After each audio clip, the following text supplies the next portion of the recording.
Merci de nous rejoindre sur MCR TV et bienvenue au Journal du Soir dont voici les principaux titres. Avenue Marion Ngouabi à hauteur du marché de la gare de Tiétié, les travaux de réhabilitation sont à l'arrêt. Le pavage démarré il y a quelques jours n'avance plus, les usagers sont inquiets. Puis la guéguerre observée au sein du parti politique UDH-UKI, les différentes franges s'accordent à tenir un congrès unitaire avec l'aide des facilitateurs. Enfin en sport, l'AC Léopard de Dolisie, sacré champion de la mi-saison, après le nul d'un but partout face à l'Interclub de Brazzaville, c'était hier. Voilà pour le sommaire, les détails dans quelques instants.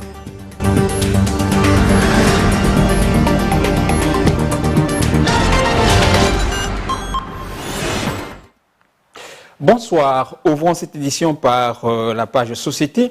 Après une avancée significative, les travaux de l'avenue Marion Ngouabi au marché de la gare de Tiétié ont été arrêtés depuis quelques jours. Les usagers qui apprécient l'opération de pavage sont inquiets. Suivez ce reportage signé Amélia Baker. Lancés en début de saison sèche l'année dernière, les travaux de réhabilitation de l'avenue Marion Ngouabi tronçant rond-point Tata Loboko contre Haïfon Titi sont en arrêt depuis quelques semaines, à en croire les usagers qui en ignorent les raisons. La manière que les travaux sont commencés, c'était accéléré. Tout d'un coup, on comprend pas. Il y a un arrêt total pour les travaux. C'est ce qu'on pose même des questions. Qu'est-ce qui ne va pas? Oui, la première partie de Dalet, ils ont bien posé, mais ce sont juste des finitions. Eux ne viennent pas pour finir. Ce tronçon, canalisé, présente déjà un nouveau visage et attire les vendeuses qui profitent de la situation pour y écouler leurs marchandises. Ici, il y avait plus de marché. Des moments, on avait arrêté de marcher. Les gens, ils sont obligés de retourner pour vendre là où on est en train de faire des travaux, vu qu'eux ne sont plus là. Le souhait pour les usagers est de voir la reprise des travaux dont la fin sera un ouf de soulagement pour les vendeurs, mais aussi les riverains qui ont longtemps souffert des inondations sur cette partie de l'avenue de l'Indépendance pendant la saison des pluies. Restons toujours dans la ville de Pointe-Noire pour parler de la dégradation des artères. Parmi ces artères de la ville océane suffisamment dégradées se trouve l'avenue Paul Tati, communément appelée avenue Moulembo dans le 3e arrondissement Tiétié. Je vous propose de suivre ce reportage signé par Guy-Serge de Mouanza.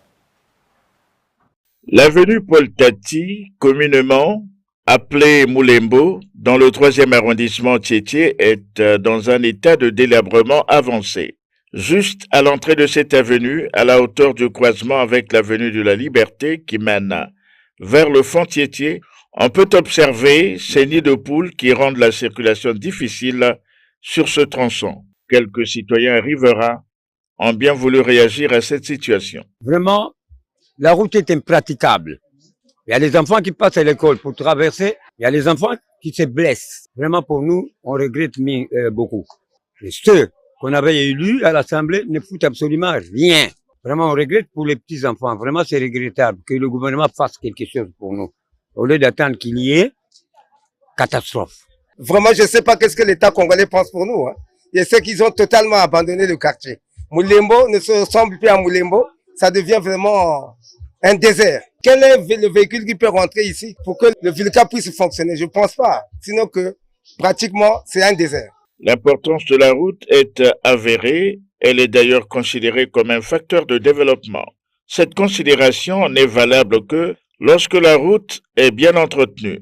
Ainsi, les services municipaux doivent réhabiliter les travaux publics pour l'entretien du réseau routier de la ville.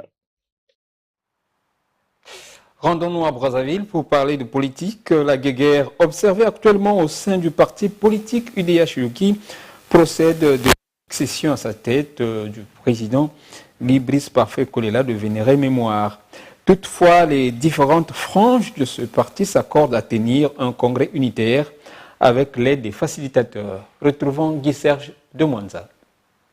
Les dissensions internes au sein de l'Union des démocrates et humanistes UDH-UKI ne cesse de secouer ce parti politique après la mort de son leader Libris Parfait Kolela. Une autre frange s'achemine vers la tenue d'un congrès unitaire annoncé par son secrétaire général Sir Rodrigue Christian Mayanda qui, au cours d'un entretien avec les dépêches de Brazzaville, a signifié que la crise qui sévit au sein de ce parti va s'atténuer après la tenue de ce nouveau congrès consensuellement organisé. Pour Sir Rodrigue Christian Mayanda, l'élection de l'actuel président du parti, Joseph Badiabio, ne s'est pas tenue dans les normes. Selon lui, Pascal Ngouanou, premier vice-président de cette formation politique, ayant été déchu de ses fonctions par les 2/3 du bureau politique le 16 décembre dernier, n'avait pas le droit de convoquer ce congrès. Fernand Bassindikila, deuxième vice-président du dit parti, a été désigné pour assurer l'intérim de la présidence de l'UDH-UKI jusqu'à la reprise des travaux du congrès. Pour rappel,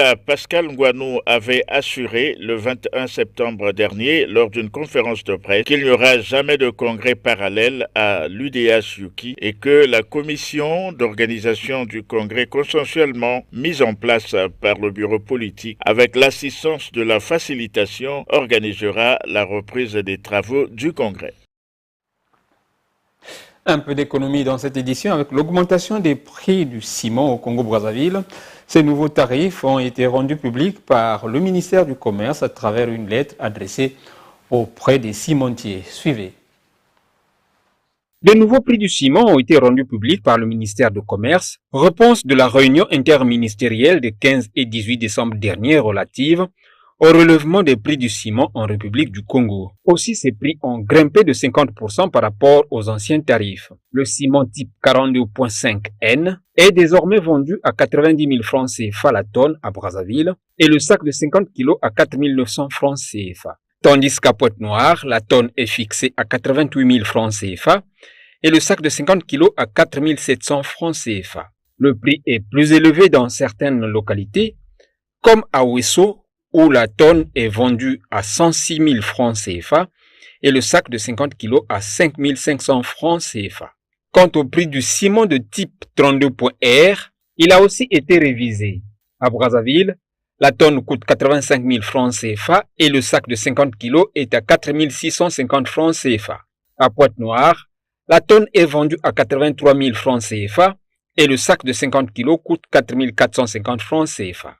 Des disparités sont également observées pour certaines villes du pays, telles à Ouesso, où la tonne coûte 101 000 francs CFA et le sac est vendu à 5 250 francs CFA. Signalons que dans une correspondance adressée au ministre du Commerce en juillet dernier, la cimenterie Dangote déplorait la hausse vertigineuse des prix de matières premières sur le marché mondial, ce qui a impacté le coût de production du ciment depuis 2021. Hors de nos frontières, hors de nos frontières nationales où j'arrive, nous avons braqué nos projecteurs sur le Sénégal, où l'Assemblée nationale a examiné ce lundi le report de l'élection présidentielle, puis en RDC, deux personnalités de la société civile ont été écrouées au sortir d'une manifestation.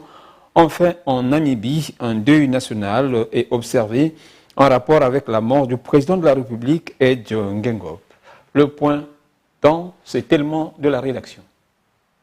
Au Sénégal, l'Assemblée nationale examine lundi 5 février à Dakar la proposition de loi sur un report de 6 mois de l'élection présidentielle. C'est dans ce contexte que des tentatives de rassemblement ont eu lieu devant le Parlement, mais dispersées par les gendarmes.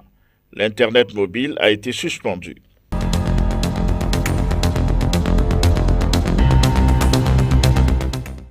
En RDC, Fred Boma et Bienvenu Matumo, deux personnalités de la société civile, sont toujours détenus ce 5 février après leur arrestation en même temps que celle de 7 autres personnes durant une manifestation pour commémorer et dénoncer les 600 jours d'occupation de la ville de Bunagana dans l'est de la RDC par les rebelles du M23.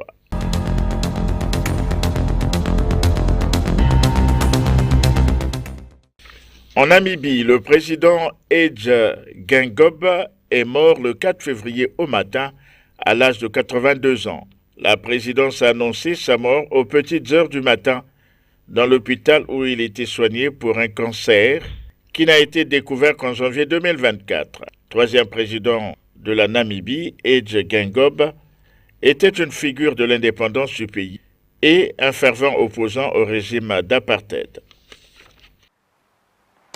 Enfin en sport, le choc très attendu de la 13e journée du championnat national de football Ligue 1 et s'est soldé par un match nul d'un but partout entre l'Interclub de Brazzaville et l'AS Léopard de Dolisie.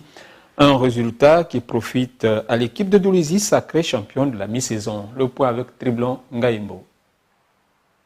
Avec 2 points d'écart au classement, l'Interclub deuxième, tout comme l'AS Léopard premier, avait une possibilité de terminer champion de la phase allée du championnat lors de la 13e journée. Si les deux équipes vont se procurer des occasions sont pourtant marquées à la première période, c'est en seconde mi-temps, notamment à la 84e minute, que Bersilo Bassi va permettre à Léopard d'ouvrir le score. Un but de courte durée, puisqu'à la 87e, l'Interclub va égaliser sur une tête de Desingula.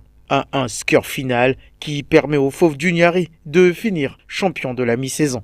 D'autres résultats sont à noter lors de cette 13e journée. La victoire 2-0 de l'AS Otoyo sur Las Vegas et le nul 2-2 entre Konzo et Diable Noir, sans compter la victoire 1-0 de Cheminot face à l'Étoile du Congo. En ouverture de cette 13e journée, Kara avait battu V-Club sur le score d'1-0, même score lors de la victoire de Benji sur Natalis. En clôture, la GST reçoit ce lundi la Sejuk. Voilà, complètement refermé cette édition du soir. Merci de nous avoir suivis. Au revoir et à très bientôt sur MCR TV.